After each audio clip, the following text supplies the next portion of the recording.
Meu nome é Daniela Souza e sou auditora fiscal há mais de 18 anos. Já trabalhei com o ISS, muito mais tempo com o ICMS, mas e trabalhei efetivamente aí em boa parte aí da construção ali da Lei Complementar 214, em alguns subgrupos de trabalho, e estou aqui para ajudá-los. Sou uma entusiasta, uma amante da reforma tributária, então vamos juntos desvendar tudo que está posto aí na lei.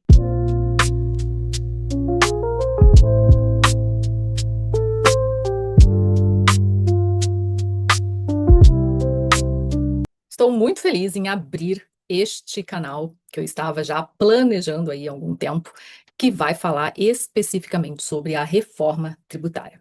Então, a gente tem um canal completamente novo. O objetivo aqui é a gente fazer uma leitura do que já está posto e, óbvio, né, depois, para quem quiser continuar os estudos, aprofundar o conhecimento, olhar para a reforma tributária de uma maneira um pouco mais estratégica, aí a gente vai ter outras alternativas para vocês. Mas, por enquanto, a gente vai trazer aqui uma leitura de maneira sempre estratégica do que hoje a gente já conhece e está aí posto, tá? Então, nós vamos ter este início de conversa. Então, é importante para deixar claro aí para vocês, tá? Então, eu quero começar, né, por óbvio, de uma maneira aí inicial, não é?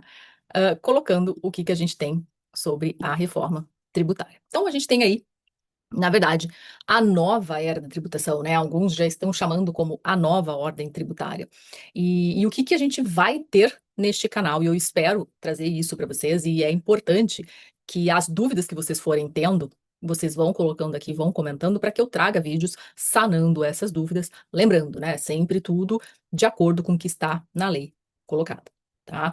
A gente não tem ainda o regulamento, então hoje a gente trabalha com o que está na emenda constitucional, na lei complementar, mas a gente já sabe que tem vários questionamentos sendo colocados e que devem ser, em boa parte, sanados pela primeira versão, que eles estão chamando aí de versão beta do regulamento. E por que versão beta? Porque, óbvio, que a gente vai ter alterações, né? Não tenham dúvidas em relação a isso. Bom, então o que a gente tem aí, basicamente, começando a falar sobre este novo universo da reforma tributária, né? No Brasil, muito se falava que a gente tinha ali uma tributação muito excessiva, e eu, apesar do cargo que ocupo, concordo com vocês, porque também sou contribuinte. Então, sim, nós temos uma carga muito elevada, porém, vejam, né, nós temos, comparado com outros países, o que a gente, na verdade, tem de problema, que eu enxergo, né, no nosso país, é a aplicação destes recursos, né, dizer que a gente arrecada pouco, não é verdade, é óbvio que hoje, diante do que nós temos, principalmente nos impostos estaduais e municipais, a gente acaba tendo aí muitos benefícios, principalmente na questão do ICMS, mas são sempre contrapartidas, né, que a gente coloca ali economicamente falando, ou seja, você às vezes acaba, em grande maioria, né, concedendo benefícios fiscais com a contrapartida de um desenvolvimento econômico, né? Então, com a reforma tributária, o que a gente passa a ter, né, aqui? A gente passa a ter, ah, na verdade, essa eliminação, né, dos benefícios fiscais que a gente tem, principalmente para quem lida com o ICMS, e vocês sabem aqui, né, que eu sou especialista neste tributo, pois estou há 16 anos lidando com ele.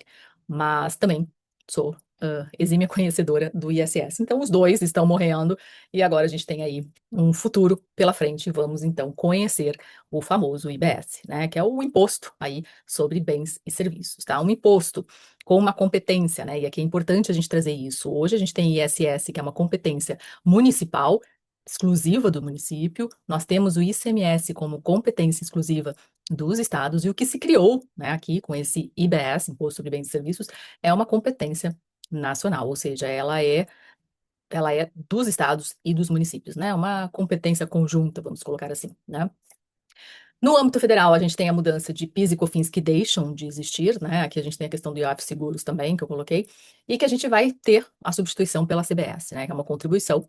Ela já começa, né, em 2027, a todo vapor. Então, a gente tem aí essa substituição com, então, deixam de existir PIS e COFINS. E aqui, de novo, falando, né? Sempre é importante trazer um pensamento mais estratégico em relação a PIS e COFINS, é que a gente vai ter alguns impactos, né, em relação a alguns convênios de benefícios fiscais no âmbito do ICMS, porque estes convênios condicionam, né, os benefícios a essa isenção, tá, de PIS e de COFINS. Poxa, se amanhã ou depois nós não teremos mais PIS e COFINS, como ficarão estes convênios? Então, são cada alteração na legislação, ela impacta numa série de outras, né?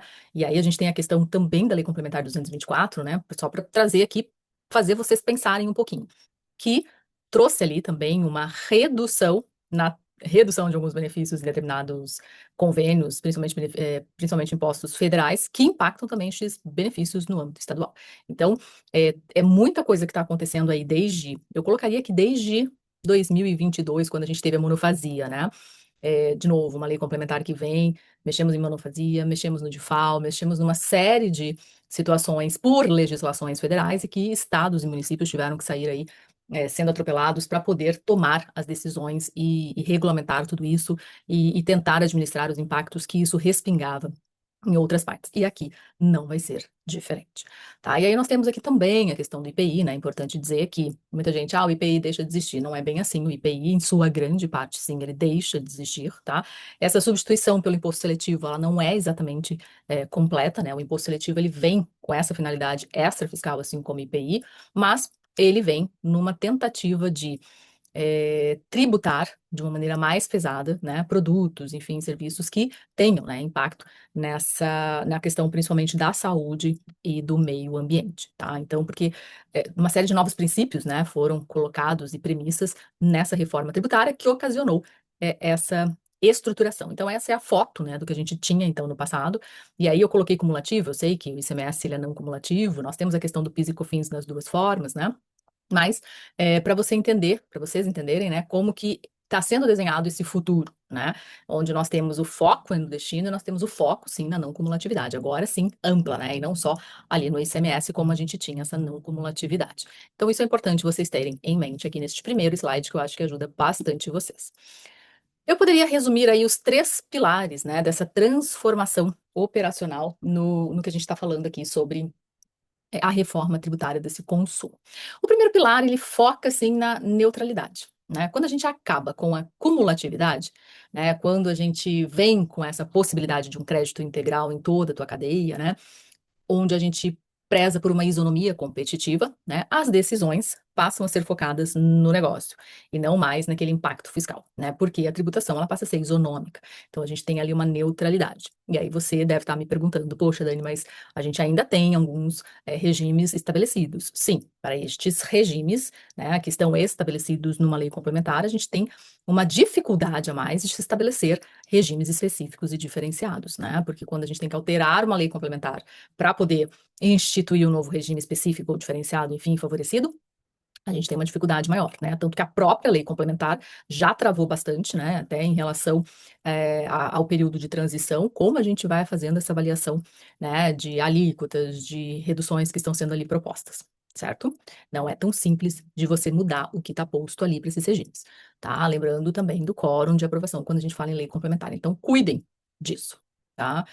O segundo pilar seria o pilar, né, da simplificação. Claro, e isso, quem aqui é contador, principalmente contador, os advogados também, mas contador, ele acaba tendo que entender de toda a legislação, né? Tudo bem que nós temos uma lei complementar macro, que é a Lei Candir, falando do ICMS, e a Lei 116, né, quando a gente fala do ISS, mas quando você tem cada município adotando, né, suas especificidades, ou cada estado adotando suas especificidades, uma série de convênios, né, alguns convênios específicos por unidade federada, a gente passa, sim, a ter uma maior dificuldade, né, na hora que a gente pensa em relações interestaduais.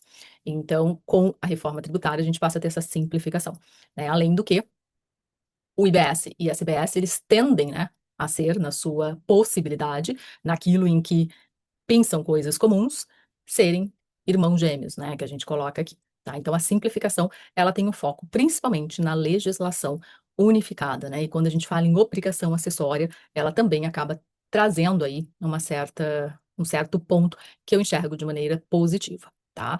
É, não vamos entrar aqui no detalhe agora, teremos vídeo específico para isso, né? Onde a gente vai entender sobre, né, a apuração assistida, enfim, pontos específicos da obrigação acessória, que eu acredito que sim, estão preocupando aí alguns de vocês.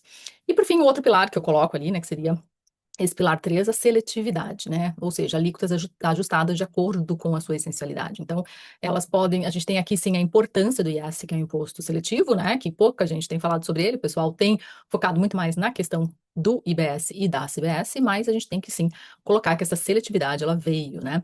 Principalmente com esse foco ambiental e na saúde. Então, vamos ter esse macro, né? Esse macro desenho econômico colocado aí para essa reforma tributária, tá? Aqui a gente traz um pouquinho sobre essa regra de incidência sistêmica, né? Que a gente tem ali tanto no artigo 4º como 21 da emenda constitucional, onde a gente tem ali bem colocado o que é o fato gerador, né? O que é contribuinte. Quando a gente fala o fato gerador, né? Desculpa, ali seria da lei complementar, tá? 214. Quando a gente fala em fato gerador, o que a gente tem? A gente tem o gatilho, né? Ou seja, quando tínhamos, ou ainda temos, ICMS e ISS, existe uma série de questionamentos porque evoluímos. Saímos de algo que a gente tinha uma maior tangibilidade, né? Ainda quando fossem coisas intangíveis, elas eram definidas, para um mundo completamente onde a gente fala de metaverso, né? Então, quando a gente entra ali, quem lida muito com ICMS e ISS acaba pensando muito essa evolução tecnológica, e aí sim, a gente não conseguia necessariamente tributar isso por não estar escrito. Então, daí vem toda aquela questão de planejamento tributário que era feito com base na ausência aquela máxima, né? O que não está na lei não está, né? Então, o que não está escrito não está no fato jurídico, né? No mundo jurídico. Então, existiam sim uma série de problemas e que eles eram solucionados de certa forma através de decisões judiciais, né? Porque daí o fisco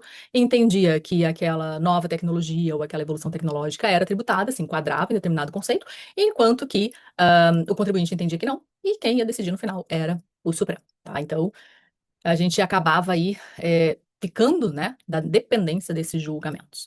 Então, o fatiador agora, ele é amplo, né? Ou seja, qualquer operação onerosa com bens, sejam esses bens materiais ou imateriais, tangíveis ou intangíveis, ou serviços, abrange locação, abrange licenciamento, a importação que já entrava e aplica-se até a ativos que a gente chama de não circulantes, né? Então, a gente pode ali pensar o que eles estão falando de ativo imobilizado. Isso quando a gente entrar no detalhe ali da lei complementar, a gente vai falar sobre isso.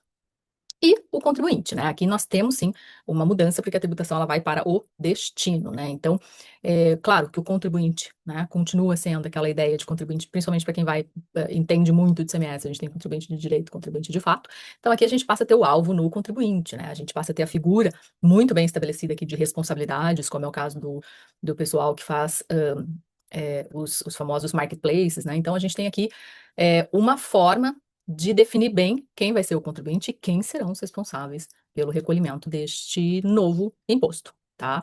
É, então, isso também é importante de vocês olharem.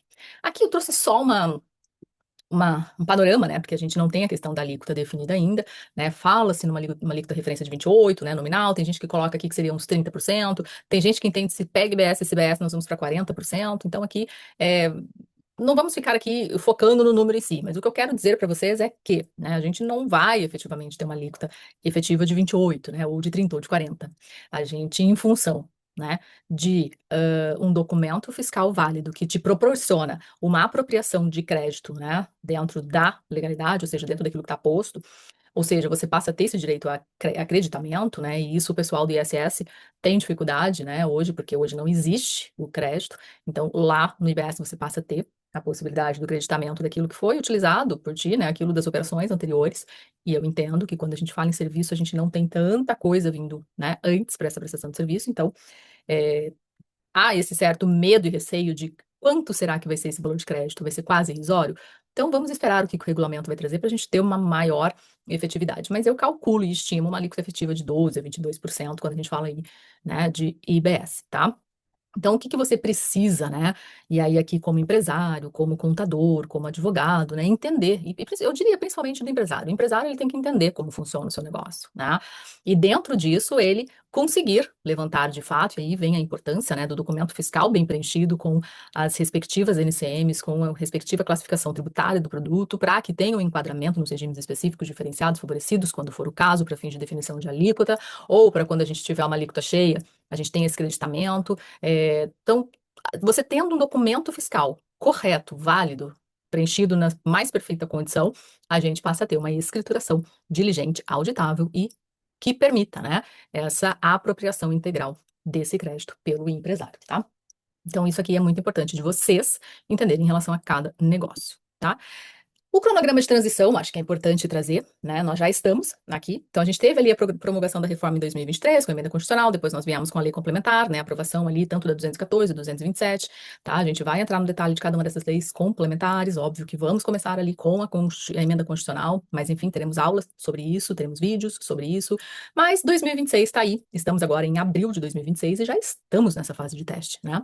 Então, é importante aqui vocês entenderem que algumas empresas, elas foram selecionadas, né, para fazerem parte desse ambiente que a gente chama de um ambiente homologatório, né, de um ambiente teste, de um ambiente onde as coisas estão acontecendo para que os sistemas também passem por correções, né? Então, é bom para a empresa e é bom para o fisco, porque nós, fisco, e aqui eu não estou falando como fisco, mas quem faz parte do fisco consegue ter um sistema muito mais ajustado também aquilo que a empresa precisa informar e a empresa consegue atender aquilo que o fisco pede, né? Então, é um momento onde é importante, lembrando aqui que as empresas do Simples Nacional não estão obrigadas, né, a nada neste momento. O Simples Nacional só tem que atentar para a data de setembro, essa data é essencial para eles, né? Antes eles faziam essa opção só lá no final do ano, né, início do ano. Agora não, eles precisam em setembro já sinalizar como que vai ser, né, a opção deles em relação à IBS, porque a partir de 2027 até segunda ordem, Simples Nacional já começa, sim, a informar,